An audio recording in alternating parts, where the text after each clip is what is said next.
কচুয়ার আশরাফপুর ইউনিয়নের জগৎপুরে ডাকাতি করতে আসা ডাকাতকে চিনে ফেলায় মুখে গামছা এবং হাতে পায়ে স্কট বেঁধে রেহেনা বেগম নামে ৫৫ বছর বয়সী এক বৃদ্ধাকে কুপিয়ে হত্যা করেছে প্রতিবেশী দুই যুবক।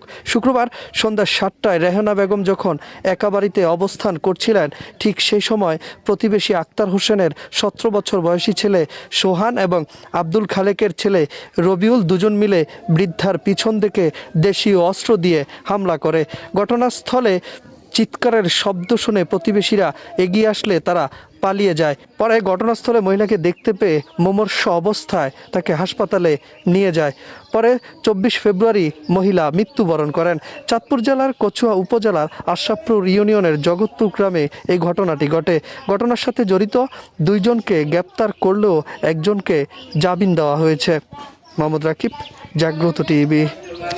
আমার একটা মহিলা মানুষ ধরে, তা আমিও ধরছি, আমার আরেক জালের যা ধরছি, আমার জালের মেয়ে ধরছি, আমরা ধরে দেখি তার রক্ত তো হইতেই আছে, এইভাবে রক্ত তো হইতে আছে।